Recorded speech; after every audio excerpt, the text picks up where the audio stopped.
Good morning, everyone. How are you all? Om Sai Ram to all Indians and all Indians, even the Indians living across the world outside India. So this video is today from Dwarka Sector 9 Park, a very peaceful greenery, a very peaceful area filled with greenery.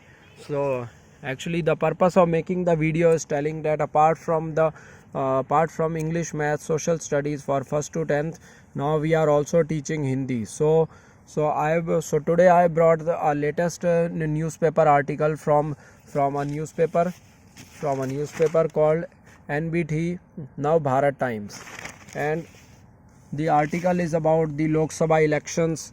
Uh, so starting with the reading of that article, Bolega Now Bharat.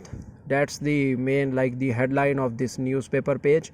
And then Lok Sabha चुनाव के बीच PM Narendra Modi ने कई मुद्दों पर की बात।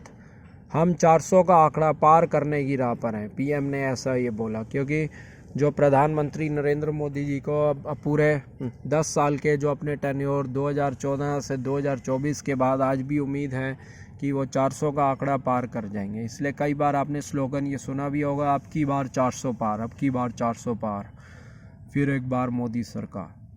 तो लोकसभा चुनाव के 7 चरणों में से 2 चरणों की वोटिंग हो चुकी है।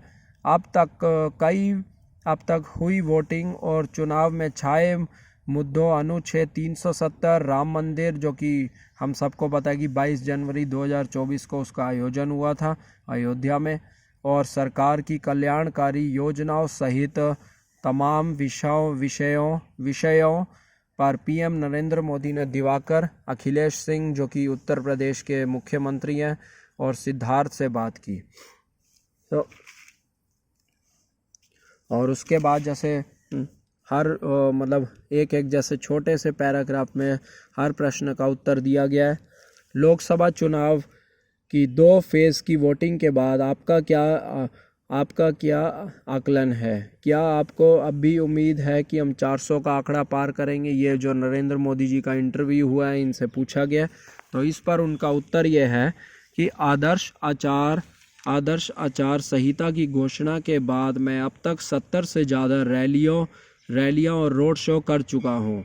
मैं जहाँ भी गया हूँ मुझे बेमिसाल प्यार, स्नेह और समर्थन मिला है। समर्थन यानी सपोर्ट, प्यार, स्नेह मीन्स लोगों के दिल में आज भी ये है कि जो भाजपा सरकार हमारे लिए और किसी और पार्टी से अच्छा काम कर सकती है। सो लोगों ने देखा है कि हम क्या कर सकते हैं।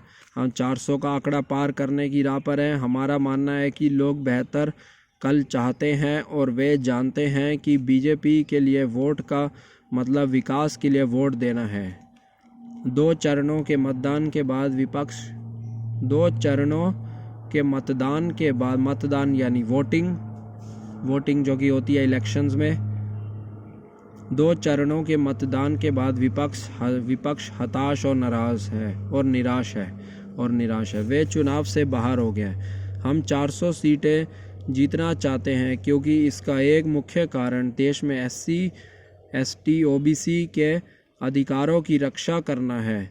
हम प्रचंड बहुमत चाहते हैं ताकि उनका आरक्षण और अधिकार छीनकर अपने वोट बैंक को देने की विपक्ष की नापाक साजिशें नाकाम हो जाएं। जब आपने बीजेपी के लिए 370 और NDA के लिए 400 सीटों का लक्ष्य रखा, तो क्या आपने ऐसा इसलिए किया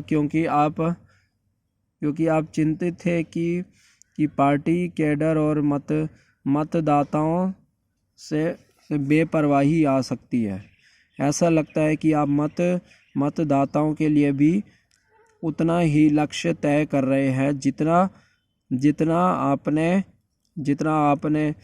आपने लिए, मगर अब की बार 400 पार की पिच और बीजेपी के लिए 370 सीटों का लक्ष्य रखने से भी कैडर में बेपरवाही का खतरा है। क्या आपने कभी सोचा था कि इससे पार्टी को नुकसान हो सकता है? तो इस पर उन्होंने यह उत्तर दिया है कि पार्टी के नारे लोगों की भावनाओं को दर्शाते हैं। यह उनकी सामूहिक आवाज़ है, सामूहिक, यह उनकी सामूहिक आवाज़ है, सामूहिक आवाज़ है जो हमारी कोशिशों को पहचानते हैं और आगे भी बदलाव देखना चाहते हैं। अब की बार 400 पार नारे की पैदाइश बहुत दिलचस्प और भावनात्मक है, बहुत दिलचस्प और भावनात्मक है। आर्टिकल 370 हमारे लिए, हमारी कार्यकर्ताओं के लिए जो कि वर्कर्स होते हैं पार्टी के, कार्यकर्ताओं के लिए और भारत के लोगों के लिए एक बहुत ही भावनात्मक मुद्दा रहा है। ऐसा होने के लिए लोगों ने पीढ़ियों तक इंतज़ार किया है, मतलब जनरेशन्स तक इंतज़ार किया है, वेट किया है। अनुच्छेद 370 को रद्द करना दर्शकों से हमारे कार्यकर्ताओं के लिए प्रेरणा की शक्ति रहा है।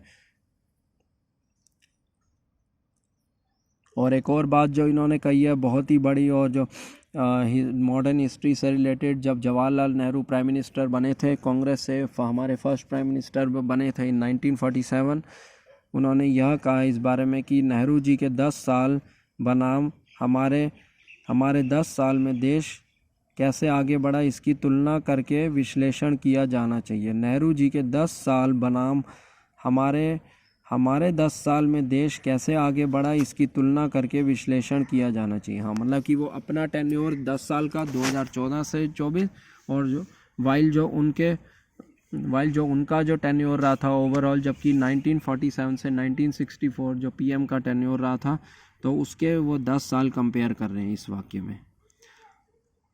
So it was to inform that we are teaching now Hindi also, starting from वर्णमाला first to 10th।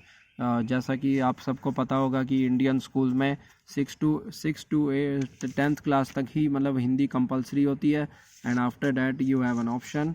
And 6 to 8th में Hindi and Sanskrit both are the main subjects, but 10th class तक